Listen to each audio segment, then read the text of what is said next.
pertama adalah membersihkan hati. Saya yakin bapak-bapak di sana yang paling bersih hatinya. Kok Ustadz tahu? Mereka nggak dapat tempat duduk. Mereka nggak dapat tenda.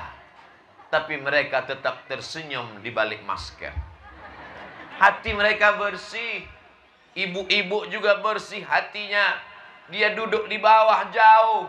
Ustadz Abdul Somad dikasih kursi. Duduk pakai meja. Di mana-mana tausiah air minumnya 1 botol. Ini banyak sekali. Kosong. Belum dituang. Kenapa mereka bersih hatinya? Karena mereka tahu bahwa Nabi Muhammad SAW sebelum ke Masjidil Aqsa, sebelum naik ke Sidratul Muntaha, yang pertama kali disucikan hati. Penyakit yang paling mengerikan di dalam hati adalah, langsung anak SD angkat tangan, penyakit liver. Bukan. Penyakit yang membuat iblis tidak mau bersujud kepada Adam. Hasad, dengki. Masa Adam yang baru diciptakan kemarin sore, yang tercipta dari tanah, yang rendah dan hina, warnanya hitam, baunya busuk, aku dari api. Muncul hasadnya. Apa itu hasad? Karahatun ni'mah alal mun'ami alaih. Tidak senang melihat orang lain dapat nikmat. Ngelihat ibu-ibu jilbabnya bagus, langsung sakit jantung. Ibu kalau ngelihat kawan jilbabnya bagus, syukuri apa adanya. Memang jilbabnya bagus, belum tentu lunas.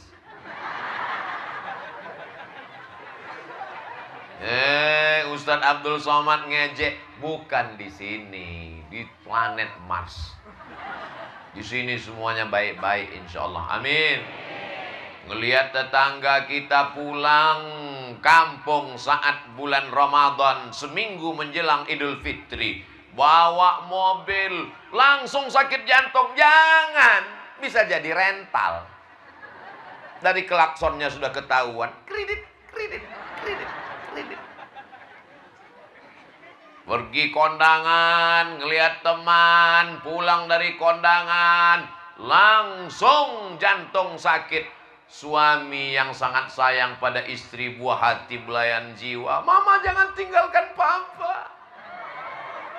Setengah napasku pergi.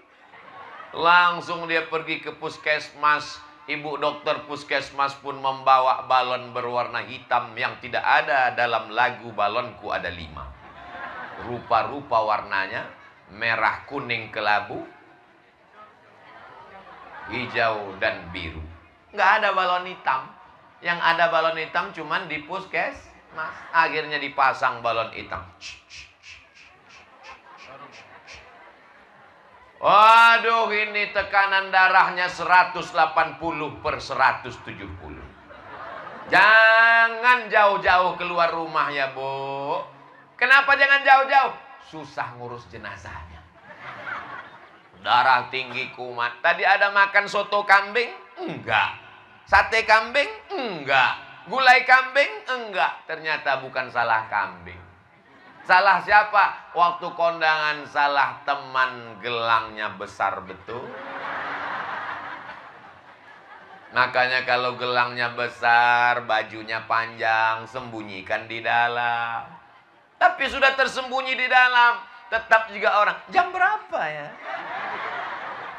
Gatal ya.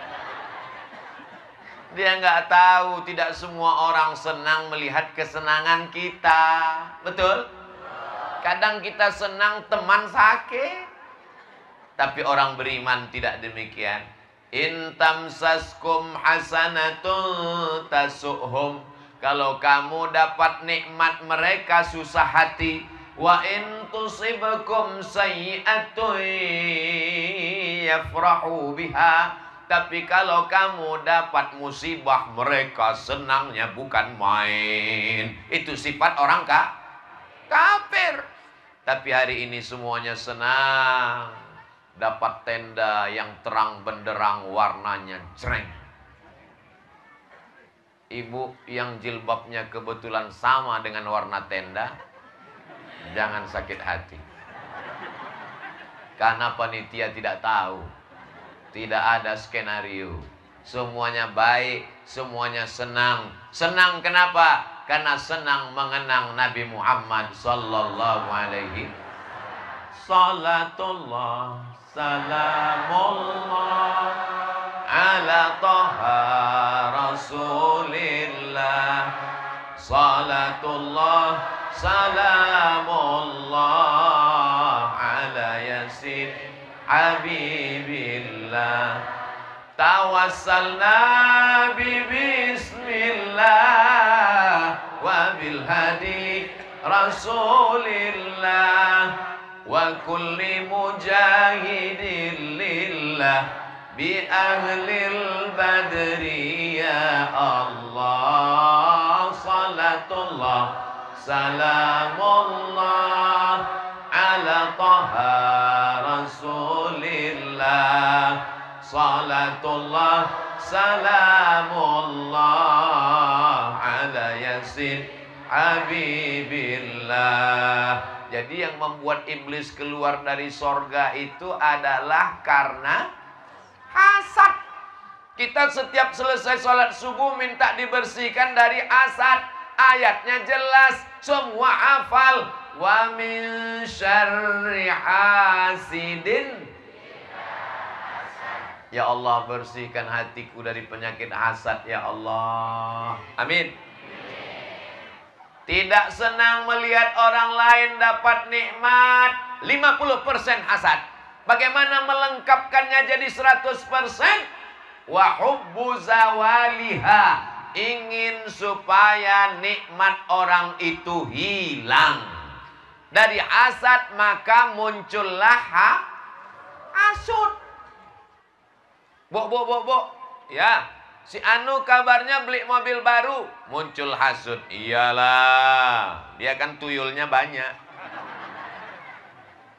Pak, ya. Si Anu kan kerjanya sama dengan Bapak, betul. Kenapa rumahnya lebih bagus? Iya, dia pesugihan, punya babi ngepet. Lilinnya nggak mati-mati. Ini semua berasal dari penyakit hati, penyakit kolbu, penyakit yang bersalah. Bagaimana cara membuangnya? Kalau ada teman dapat nikmat, kita doakan. Sama-sama satu sekolah, sama-sama kuliah satu kampus, sama-sama wisuda. Tapi ternyata jodoh tak datang tiba-tiba. Teman nikah duluan. Kira-kira kalau teman nikah duluan, kita datang kondangan apa enggak? Datang. Doakan apa enggak? Naik ke atas doakan. Barakallah lakuma wa baraka alaikuma wa jama'a bainakuma fi khair. Kalau tulus hatinya, pasti plong doanya. Tapi kalau sudah sakit hati, hasad, dengki, dendam, kesumat, barakallahu lakum wa baraka alaikum wa jama'a bainakum fil khair. Kamu kan satu sekolah sama dia? Iya. Kamu kan satu kampus sama dia? Iya. Kok dia duluan nikah? Iyalah, dia pakai pelet. Kalau jodoh takkan kemana. Betul? Bu, iya. Itu kan teman anak ibu. Iya. Yang dulu sering main ke rumah kan? Iya. Kok dia nikah duluan? Biasa, kecelakaan. Lihat aja perutnya gede. Padahal dia habis makan lontong sayur 2 piring. Kita sudah memfitnah. Andai ucapanmu benar, ribah. Andai ucapanmu tidak benar, dosanya 2. Yang pertama ribah, yang kedua fitnah. Fitnah ini luar biasa, lebih kejam dari Fitri. Mohon maaf Ibu Fitri, jangan tersinggung. Jadi kalau ada teman kita nikah, ya kita senang. Kamu kok masih jomblo? Kenapa belum menikah? Aku sangat dekat dengan dia. Kalau dia minum, aku merasa sudah minum. Kalau dia makan, aku merasa sudah. Kalau dia nikah, aku merasa belum nikah. Tapi insya Allah tak akan lama akan tiba. Surat undangannya sudah aku cetak. Terus orangnya nyusul. Mudah-mudahan yang belum dipertemukan jodoh didekatkan Allah jodoh. Yang bilang amin yang belum nikah aja. Pak Ustadz, nggak salah juga atuh. Saya kan mendoakan anak saya kan doakan keponakan saya. Jodoh sudah dituliskan Allah Subhanahu wa taala, betul? Satu dunia menghalangimu, tapi kalau kata Allah jadi, innama amruhu idza arada syai'an ayyakula lahu kun fayakun. Tapi seluruh alam semesta mau, tapi kalau tidak kata Allah maka tidak akan terjadi. Tapi tetap ada usaha. Ini nggak mandi-mandi udah 3 hari. Taik mata sebesar bakso. Terus ditanya, kamu nggak berusaha untuk mandi bersih cari jodoh? Kalau jodoh takkan kemana. Kamu nggak mandi bersih-bersih diri. Yang penting hatinya.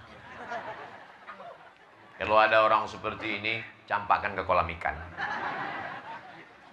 Jamaah yang dimuliakan Allah Subhanahu wa taala. Jadi menghilangkan hasad adalah mendoakan saudara kita di hadapannya. Lahir anaknya, akikah, kita datang apa enggak? Kalau enggak diundang jangan. Datang. Kamu enggak datang acara akikah anaknya, saya enggak bisa makan kambing. Jangankan makan kambing, ngelihat kambing darah saya udah naik. Sebenarnya bukan salah kambing, tapi karena sakit hati. Apa enggak sakit hati? Teman baru nikah Januari, April anaknya lahir. Memang zaman sekarang aneh luar biasa. Pas ditanya, ini kok terlalu cepat? Ini namanya minimalis. Gak perlu 9 bulan 10 hari. Tapi insya Allah jamaah Az-Zikra semuanya tetap 9 bulan 10 hari. Amin. Jangan sampai hati kita busuk. Kita tetap datang dan doakan. Barakallahu laka fil mauhub wa syakartal wahib wa ruzikta birrahu wa balagha asyuddahu. Kalau hafal doa bahasa Arab. Kalau nggak bisa bahasa Arab, pakai bahasa Indonesia. Nggak bisa pakai bahasa Indonesia, pakai bahasa Sunda. Yang penting mendoakan. Kalau bisa ngomong, ucapkan semoga anaknya selamat menjadi penghafal Quran, terselamat dari narkoba, jangan sampai main game online, jangan sampai geng motor, jangan sampai ketabrak truk. Mudah-mudahan anak kita soleh dan solihah. Anak-anak kecil datang dibawa pengajian, Masya Allah, tabarakallah. Istri pamit sama suami, saya mau ikut kajian. Siapa yang ceramah? Ustadz Abdul Somad, silakan. Nggak ikut, mau main gaple dulu. Mudah-mudahan diberikan Allah istiqomah iman dan Islam. Berapa banyak laki-laki yang nggak soleh, yang nggak baik, yang nggak sholat, yang nggak ngaji, tapi karena istrinya solehah berubah jadi satria baja hitam. Suami saya dulu nggak sholat Pak Ustadz, tapi terakhir sekarang gimana Bu? Udah meninggal. Saya ketemu dengan bapak-bapak. Bapak gimana ceritanya bisa jadi orang baik? Saya dulu Pak Ustadz nggak sholat, nggak suka pengajian. Tapi sekarang Ustadz Somad datang, tidurnya di rumah saya, makannya di rumah saya. Gimana ceritanya Bapak suka ngaji? Pas malam-malam, istri saya ngomong, Papa, nanti kalau Papa mati gimana ya? Pendek aja kalimatnya. Ustadz ceramah 1 jam nggak masuk ke hatinya. Tapi ibu ngomong singkat, kalau Papa mati nanti gimana ya? Akhirnya ucapan itu terngiang-ngiang di kepalanya. Kalau Papa mati gimana ya? Kalau Papa mati gimana ya? Kalau Papa mati gimana ya? Rumah tinggal, mobil tinggal, harta tinggal, tabungan tinggal. Tentu nanti dia akan nikah sama bronis brondong manis. Akhirnya taubat nasuha. Ayyahdiyallahu bika rajulan wahidan. Satu orang dapat hidayah karena lisanmu. khairum minad dunya wa ma fiha, lebih baik daripada dunia dan seisinya. Ustadz Somad ceramah kepada orang yang sudah baik-baik semua, betul? Yang di kanan baik, yang di kiri baik, yang di depan baik, yang di belakang paling baik. Karena dari tadi cuman ngeliat tengkuk doang. Masya Allah, tabarakallah. Ini semua kebaikan-kebaikan ini mesti kita jaga. Karena kalau sampai hasad, iyyakum wal hasada. Jangan sampai kamu kena penyakit hasad. Memangnya kalau kena hasad gimana? Kalau kena diabetes meletus, nanti kakinya busuk berulat diamputasi. Mohon maaf, kebetulan yang sudah kena. Kalau kebetulan ceramah saya mengena ke dirinya, jangan tersinggung. Karena beberapa jamaah yang tersinggung dengar pengajian saya, pulang mati. Saya ceramah tidak ada ingin menyinggung siapapun. Saya hanya bicara saja. Saya tidak tahu latar belakang kita semua. Siapa yang sakit, siapa yang itu, siapa yang ini. Saya hanya bicara. Kalau kebetulan mengena, isi di luar tanggung jawab produser. Orang takut minum teh manis gara-gara divonis dokter kena diabetes. Orang kita nyebutnya diabetes. Orang barat menyebutnya diabetes. Orang kita nyebutnya kencing manis.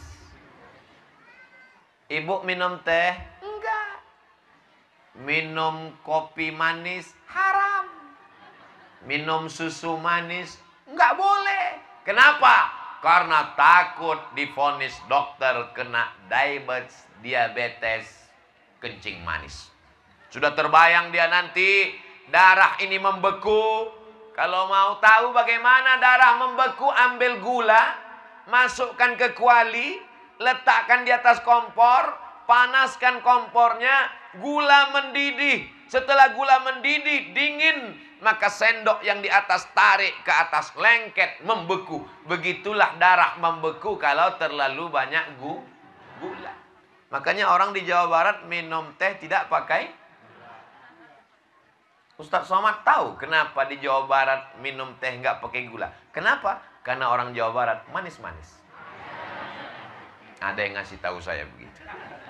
Nah, kalau sudah kena gula, maka takutnya luar biasa. Tapi ada yang lebih bahaya daripada gula. Apa dia? Hasad.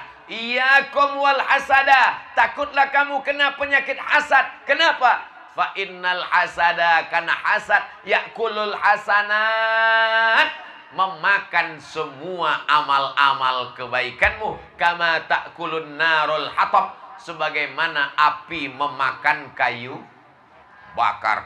Mau menikahkan anak, enggak pakai kompor gas, disediakan kayu tertimbun tinggi. Setelah kayu mengering, tiba-tiba anak kecil main api di dekat kayu. Tiba-tiba kayu tersulut, dalam 5 menit berubah menjadi arang, dalam 10 menit berubah menjadi debu. Debu dihembus hilang tak bermakna. Begitulah amal kita hilang. Sholat duanya terbang, sholat tahajudnya melayang, zikir, infak, wakaf, sodakohnya hilang gara-gara penyakit hasad. Yang sudah kena penyakit hasad mudah-mudahan sembuh. Doakan Ustadz Somad yang ceramah jangan sampai kena hasad. Alhamdulillah, saya pergi ke rumah sakit, saya lihat daftar penyakitnya 2 meter dengan nama dokter spesialis. SPOG, spesialis obgyn. Spesialis obgyn itu spesialis kandungan, bukan spesialis jin. SPOT, spesialis ortopedi, spesialis tulang belakang, spesialis jantung, spesialis darah, spesialis kulit, spesialis THT, telinga, hidung, dan tenggorokan. Tapi tidak ada dibuat di situ spesialis penyakit kolbu, penyakit hasad. Andai ada dokter spesialis penyakit hasad, lalu Ustadz Somad dia periksa, Dan ternyata ditemukan ada hasad di hati Abdul Somad 5%. Tiba-tiba dokternya nonton judul pengajian Abdul Somad di Masjid Az-Zikra tentang hasad. Apa kata dokternya? Komen, masa jeruk makan jeruk? Cerita hasad, dia sendiri hasad. Andai kita satu kali hasad, tumbuh tai lalat satu. Satu kali hasad, tumbuh tai lalat satu. Wajah saya ini udah seperti kuali teflon. Hitam semua, hasad. Allah masih sayang dengan Abdul Somad. Sekali hasad, istighfar dia tutupi. Kamu Abdul Somad nanti mau cerita tentang hasad, supaya jamaah tidak tahu kau hasad, kamu ditutupi dengan peci, ditutupi dengan sorban, ditutupi dengan Profesor, Doktor Abdul Somad, LC, MA, tinggal almarhum. Padahal sebenarnya, makanya saya selesai tausiah, sebelum tausiah, ya Allah, jangan sampai yang kuceramahkan itu aku yang kena duluan. Jamaah juga doakan Ustadz Somad. Mau mendoakan Ustadz Somad? Doakan Ustadz Somad supaya mati husnul khotimah. Tapi doanya terlalu pendek. Saya mau tambah lagi Pak Ustadz. Apa doanya? Ya Allah, Ustadz Somad gemukkan dikit. Yang penting yang gemuk silakan gemuk. Yang kurus silakan kurus. Gak usah dengar omongan orang. Karena kalau dengar omongan orang kita capek. Apa kata orang kalau kita kurus? Kamu kayaknya mau mati. Apa kata orang kalau kita gemuk? Kamu kayaknya penyakitan gak pernah olahraga.